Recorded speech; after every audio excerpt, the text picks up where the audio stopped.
سوال کړی دی چې یو داسې جنۍ له زکات ورکولی شو چې هغه پې ځان له د واده دپاره سامانونه والي غریبه ده خو دلته وایي څوک دې ته ځي چې نن سبا ودونه زموږ په ملکونو کې رسمونه رواجونه ګران شوي دي او خلکو په زور هر څه ډېر کړي دي نو لازم به دا به پکې هغه څه مالي چې هغې ته به ضرورت نه وي خو لازم به یې کېږي چې علاقې رسم و رواج دی آیا په داسې صورت کې زکات ورکول دا به جایز وي او که نه او سړي ته پته چې دا کېدی شي په داسې څه کې ولګوي ضرورت نشته نو بیا به زکات ورکوو که نه جواب اول خو دا مسله یاده کړئ ګوره دې ته غوږ کولاو کوئ او صرف د ظاهري غوږونه نه د زړه غوږونه یاد یې کړئ او سمه یاد یې کړئ او خلکو ته یې ورسوئ دې باندې ځان پوه کړه د زنانه دپاره کور تیارول د زنانه کور کې دننه سامانونه تیارول کور کې چې څه لګي د هغې را پیدا کول دا د خاوند کار دی د ښځې کار نه دی موږ چې د یتیمې د غریبې د واده غم ویوړو هغه زموږ د هغه رسمونو رواجونو د لاسې چې کوم موږ ته د هندوانو نه پاتې شوي د هغې د لاسې موږ غم ویوړو یعنې د چا په کور کې یو یتیمه وی یا غریبه وی نو خو هېڅ مشکل نه و که موږ دغه رسمونه رواجونه نه کولی یتیمه دي که نه غریبه دي دی خو جنۍ واده کوي او جنۍ هغه ده نور شروط پوره دي کور برابرول د کور سامانونه لوښي کټ شو څه چې د هغې خواوشا کې دي دا په خاوند باندې لازم دي چې ښځې له به ورکوي دا خاوند کار دی اوس زموږ طرفونو ته خو هغه د چا کار دی هغه د ښځې کار دی نو ځکه دې سوال ته ضرورت راغی چې د یتیمې یا د غریبې د واده په وخت کې هغې له پیسې موږ ورکولی شو زکات که نه لکه چې هغه یعنې سوچ ته وکړه یو جنۍ دومره غریبه ده چې د هغې څه درک نه لګي هغې له اوس موږ پیسې ورکوو چې هغه ځان له کټ والي هغه ځان له لوښي لرګي والي دا زموږ د معاشرې حال دی بیا به دا غریبه راولګي نو دا لوښي دا کټ او دا المارۍ دا به راوچتې کي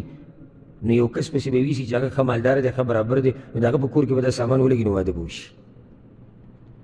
یا یتیمه پلار یې نشتي غریبه دقه شان ناسته ده ولې دا یتیمه ناسته ده وایي څه ورسره نشتي نو سره څه غوره کول غواړي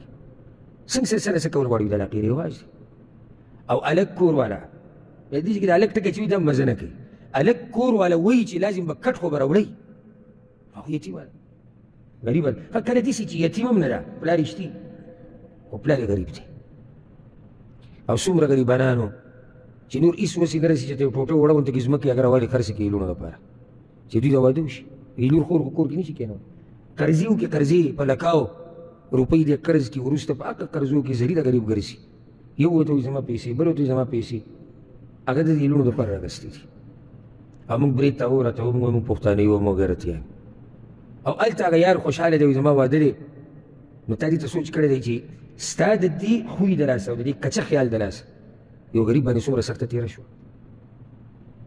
جنۍ د الګ کور ته راځي دا کور اصل کې د چا دی د الګ دی نو د خپل کور به دې تیاری که نه دغه جنۍ چې روانه هغه به له تیاری هلک به تیاری ښځه چې سړی راولي په دې ښځه باندې د خرچې ذمهوار څوک دی پلار خاوند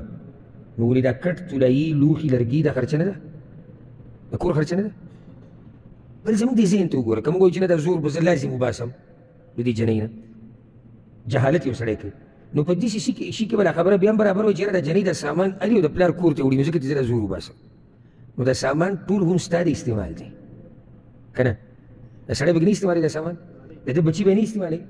نو سامان خو ستا د استعمال دی ناول مسله دا ده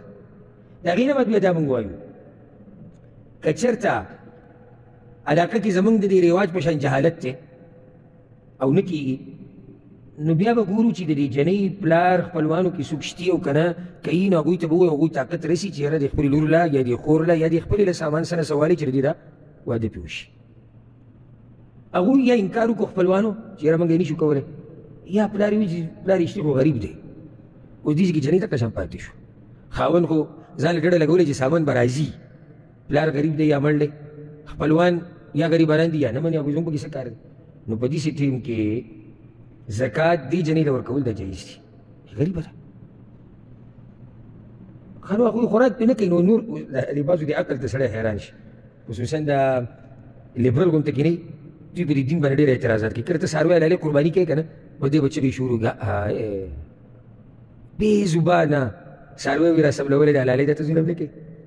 اوس دلته ته یو کس دا وایي چې ته چې دې جنۍ له دا پیسې د زکات ورکوې او ته وایې دا جایز دي د دې لپاره چې واده پرې وکړي د دې نه ښه نه ده چې هغه غریب له ورکړي چې هغه ډوډۍ ته ضرورت لري. یعنې یو غریب دی چې واده ته یې ضرورت دی، بل غریب دی ډوډۍ ته ضرورت دی، نو ته هغه چا له ورې نه ورکوې چې ډوډۍ ته ضرورت دی. او خفه کېږې بره زما په تاسو هم دا ګمان دی چې ستاسو هم زړه دا دی یاره ډوډۍ خو ډېره اهمه ده. دا خبره یاده کړئ چې کله ناکله نکاح ته بالکل دقه شان ضرورت وي لکه څنګه چې ډوډۍ ته ضرورت دی. د ژوند مسله شي، یو جنۍ کور کې ناسته ده، پرېغله شوه، ژوند یې تباه کېږي، ګناه کې واقع کېږي، بې پردګۍ کې واقع کېږي. یعنې دې ټیم کې د دې واده ته هغه شان یې د هغې نه زیات ضرورت دی کوم ضرورت چې څه ته دی خوراک څښاک ته دی. خوراک یې ونه کړو څه به وشي؟ بیماره به شي یا به ډېر بیماره شي مړه به شي. او چې د دې نه واده کولو د راسه دا زیناګانې شروع کړي، په خپل هم په ګناه کې واقعه معاشره هم ټوله تباه و برباد شو، پلار هم وشرمېد، قوم هم وشرمېد، مثلا ټوله لاره ګډوډه شو. نو کله واده ته ضرورت ته څنګه شي؟ او دا د بعضو هغه ځوانانو نه تپوس وکړي چې ودونه یې شي او به ته دې تفصیل ښه وکړي، ځان ورسره کښېنې که نه تفصیل دې معلوم کړي چې واده ته ضرورت څنګه وي. دا به دا مشران د بعضو مشرانو ځان په زور ساده کړی، یاره وایي زما زوی دومره ښه سړی دی سره غږ نه کوي.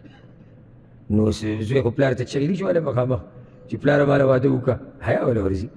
او جنۍ کله غږ کولی شي، بیا زموږ د پښتنو په معاشره کې جنۍ خبره وکړي چې د دې به ګوره کم ځای چې جنۍ پلار ته ما واده که، پلار مور له پکار ده چې څه وي هوښیاران وي، حالاتو ته ګوري، په ده باندې هم د ځواني تېره شوې. د دې به څه وایي بس پکې دا شروع وکړي زمونږ چې وایي وخت وکړه زمونږ موږ دا کیسې نه دي کړي. دا خبره هم غلطه ده، وختونه ټول یو شان نه وي. ستا په وخت کې انټرنېټ نه و، ستا په وخت کې فحاشي عامه نه وه، ستا په وخت کې چې دی خوراکونه داسې نه وو، ستا په وخت کې داسې سفرونه نه وو او ډېرې خبرې دي. نو دا خبره دې مو غلطه ده، زوی ته نه وایي ته ورته ووایه بل چې ورسره څوک ناسي وایي دا خبره دې غلطه ده چې زمونږ وخت کې خو داسې نه وه، نه هلته وخت بدل دی او نن وخت څه دی بدل دی.